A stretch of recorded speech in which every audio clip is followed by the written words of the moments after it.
be a testimony of God's work. Because if I remember, Antilita really is the one instrument. So we are here. So I am here, standing in front of you to be a pastor. She encouraged me. She encouraged me, my family, to continue whatever the enemy is working on my family. Slandering, there's a lot. Speaking negative, especially to me, they said, you cannot be a pastor. Why? Why I cannot be a pastor? God called me to be a pastor. So I am really blessed to be around, to be an instrument of the kingdom of God.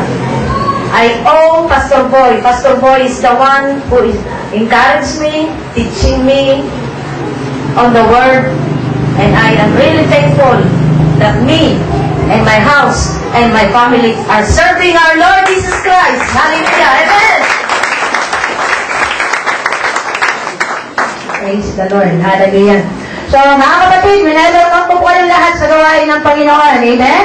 Praise the Lord. Hallelujah. Sa mga, pwede po pumalakpak yung mga taga-Noyos Arts Santa Rosa. Praise the Lord. Praise God. So, tinatanong ko kung bakit yung ating chairman ng San Juan Ministerial Fellowship, hindi ko pa po tinatanong kasi, tinatawag kasi meron po siyang konting inspirational message mamaya. Amen? Praise the Lord. So, tinatawagan ko rin po mga kapatid na pumalakpak po yung mga taga-Arise and Revealed Ministries. Welcome po kayo. Praise the Lord. Jesus the Anointed One Church.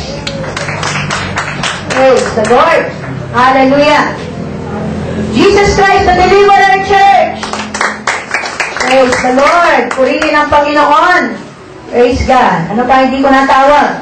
Praise the Lord. Yung church po ni Pastor Boy. Ayan. Purihin ang Panginoon. At ang mga taga-Santo Rosario, pumalakpak po. Na malakas.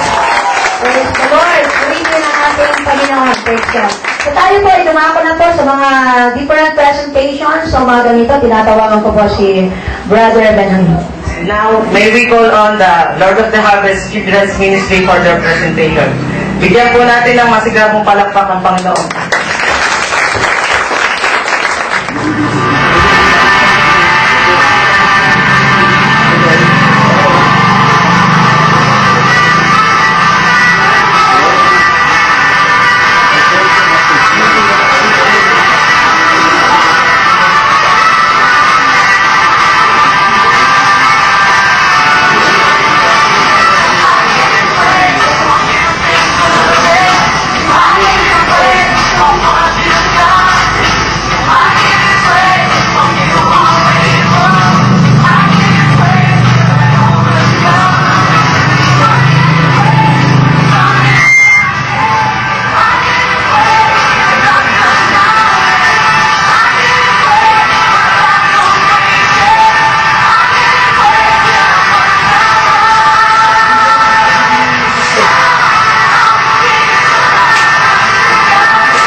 Praise niya.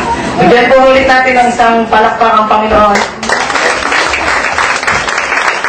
Sa ngayon naman po, tinatawagan natin sina Brother Genesis at Brother Jonathan Gorlan para sa isang handog papuri para sa Panginoon. Bigyan po natin sila ng palakpak.